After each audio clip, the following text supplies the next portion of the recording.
Porque assim, eu vi uns caras falando, existem vários argumentos pra tu defender uma... Vamos lá. Eu vi uns caras falando que, pô, isso daí vai atrapalhar, vai ajudar a gerar emprego, não sei o que, pro cara. E aí os caras das plataformas lá falam, pô, mas a maioria dos caras que compram é o cara que tá duro, você vai atrapalhar o cara que tá duro. Porque geralmente a galera todo mundo já comprou alguma coisa, mas a maioria, eu acho que eu vi o dado, acho que é 88%. É classe Eu não sei exatamente. C, D e E, alguma coisa assim. Mas assim, naturalmente, são classes mais pobres porque é coisa mais barata. $50, cara. Não dá pra ser. Não o Luciano Huck não entra lá e não compra essa parada. E mais do que isso, né? O que é uma coisa que eu até falei no plenário pros deputados do PT, eu falei, vocês querem mexer na compra online do pobre, $50, mas e os $1.000 de quem viaja fora? Quem tem mais grana e pode trazer na bagagem. Por que vocês não mexem com o cara mais rico que pode ter a condição de sair do país e fazer a compra de $1.000? O próprio Lula comentou isso. Vocês querem mexer nos $50 do mais pobre. Então, agora que eles viram que a repercussão foi hiper negativa, eles querem voltar atrás, mas eles sempre quiseram taxar. Agora eles querem fingir que não tem nada a ver com eles. Mas todo mundo sabe que quem sempre defendeu a taxação da compra online foi o Haddad, inclusive com o apoio do Alckmin, e agora o Lula, não, se a Câmara votar, eu vou vetar. Mas a Câmara não vai votar porque o governo não quer. Então, a Câmara, em relação à tributação, só vota o que o governo quer, porque se trata sobre o caixa do governo. Nenhuma matéria tributária votada no plenário da Câmara sem que o governo concorde.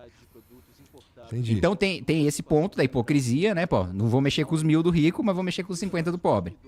E o outro ponto é o seguinte, já estão pagando ICMS, já estão pagando 17% de imposto. E vamos lá, se o cara consegue produzir na China, pagar os impostos da China, trazer do outro lado do mundo, pagar o ICMS e ainda ser mais competitivo do que o cara que tá aqui, meu amigo, tem uma coisa muito errada com o cara que tá aqui. Exatamente, cara. Não é que a gente precisa, coisa que eu ia não é que a falar. gente precisa taxar mais o cara de fora, a gente precisava ter diminuído o imposto aqui há muito tempo. Por que os caras das associações que pedem, por exemplo, pra taxar, não pedem pra desonerar? Porque é muito mais fácil você taxar o que vem de fora do que você... Porque pra diminuir o imposto, você precisa cortar gasto. E aí pra cortar o gasto, alguém vai perder. Então você precisa cortar super salários de juiz ou de promotor, você precisa... É só mais fácil foder os outros. Exato. É isso.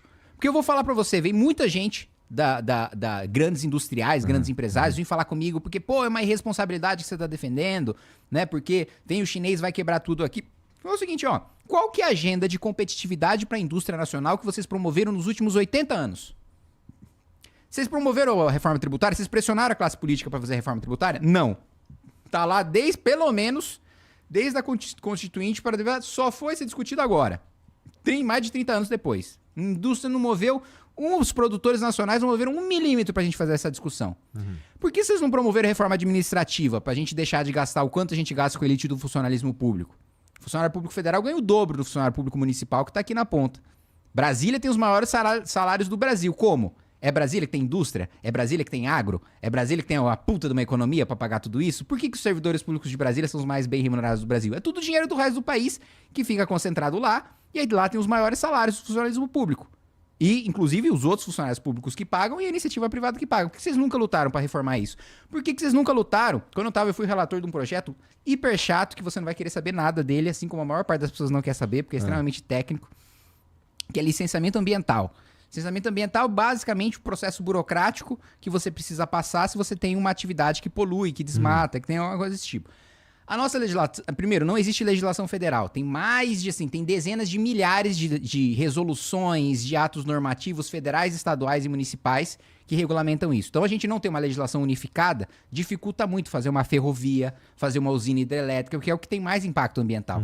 E aí, a gente não tem ferrovia, as nossas rodovias são lixo, os nossos portos são lixo, os nossos aeroportos são lixo, e a gente não consegue escoar a produção. Só o agronegócio, pra você ter uma noção, conseguiria dobrar a produção sem usar assim, 1 hectare de terra a mais sequer, sem derrubar uma árvore sequer. Se a gente conseguisse escoar a produção do agro, se a gente tivesse ferrovia, se a gente tivesse porto decente para mandar para fora a produção do agro brasileiro, a gente conseguiria dobrar. O setor produtivo, assim, pouquíssimas vezes veio me procurar para essa pauta e eu encomendei um estudo da USP, da FIP, para saber o resultado desse meu relatório. Pô, era 150 bilhões de reais de impacto na economia, de ganho na economia, de aumento de investimento. Os caras moveram 1 milímetro para aprovar esse meu relatório. Aí agora a grande culpa da falta de competitividade da indústria nacional, do varejo nacional, é compra online? Desculpa, não é. Não é. Pra mim, eu falo até essa analogia pra eles. Vocês são o seguinte, vocês se acostumaram com o protecionismo brasileiro, vocês se acostumaram com um monte de impostos de importação, com um monte de proteção contra produtos de fora mais baratos e melhores do que os brasileiros, né? Vocês são igual uma criança que ficaram em casa foram cuidados pelos pais, sei lá, até os 80 anos de idade. Agora os pais de vocês morreram, vocês não sabem pegar um ônibus na esquina. É isso. Esses caras sendo protegidos a vida inteira. Sempre teve os grandes privilégios tributários que eu falo, boa parte deles vai para grandes empresários nacionais. Financiamento com juros subsidiado no BNDES, boa parte dele para grandes empresários nacionais. Né? E aí... Mas ainda assim é difícil pra caralho empreender no Brasil, cara. Então, por quê? Porque todos esses benefícios estão concentrados nos grandes. Quando você é um médio ou um pequeno vai tentar empreender, tudo é pra te sufocar. Agora, quando você é um grande amigo do governo, aí você é sócio. Agora, pro pequeno, é a mesma coisa. Eu faço uma analogia em relação a... Existe um monte de burocracia inútil que é aprovada no Congresso e que é imposta pelo Poder Executivo só para sufocar o pequeno. Às vezes é com a justificativa de que não, é para proteger o consumidor, é para proteger o trabalhador. Não, é para criar requisitos que só os grandes vão conseguir cumprir e matar os pequenos. É como se você criasse a exigência de que todo restaurante tivesse uma taça de diamante. Pô, os restaurantes de luxo vão adorar. Agora, todos os pequenos vão quebrar. E é absolutamente inútil essa exigência. Claro que eu tô dando um exemplo esdrúxulo para ficar mais evidente do que eu tô falando. Mas é um monte de, colocar 20 placas de não sei o quê, sei lá, aquela placa de espera o elevador chegar no seu andar, né? Ou placa que posto de gasolina precisa ter, que restaurante precisa ter, que ninguém nem vê. Pô, viu? Tive um amigo que tinha posto de gasolina e que falava que ele tinha um painel só pra colocar um monte de placa que a legislação obrigava ele a colocar e que ninguém lê, ele deixava até escondido. Então, é um monte de burocracia inútil que só atrapalha ter código de defesa do consumidor em todo estabelecimento comercial. Quantas vezes você já foi... Eu nunca peguei. Quantas vezes você já foi no restaurante, Igor? O cara, sei lá, te serviu o prato errado, te cobrou errado na conta e você falou, não, me vê, ô chefão, me vê o código de defesa aqui que eu vou me defender agora. Porra, ninguém faz isso. Isso é óbvio que é pra financiar os caras que fazem código de defesa do consumidor. Então, assim, é um monte de burocracia inútil que vai pegando um lobby daqui, um lobby de lá, e vai atendendo e atende quem tá no topo. Só que agora, quem tá no topo tá vendo que nem com os benefícios que eles têm em relação aos médios e aos pequenos, eles conseguem competir com quem tá vindo de fora. E aí quem impôs a taxação. Porra, de 50... Isso daí é só pra sacanear mesmo. Porque é aquilo, cara. É o pobre que compra, porra. Isso daí é maior vacilação. Isso daí eu fico... E outra coisa, não é como se o governo estivesse dando exemplo. Porque uma coisa o presidente tá economizando, os ministérios estão enxugando, estão fazendo a lição de casa, e aí estão exigindo um sacrifício, um esforço nacional, né, pra gente passar por um momento difícil. Não.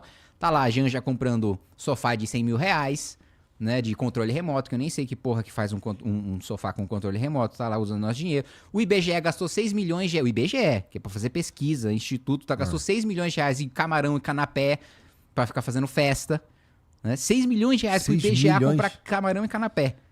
Fala, não precisa acreditar em mim, porque depois vão lá, difusor de fake news. Põe no Google agora lá, vê lá o site oficial do governo.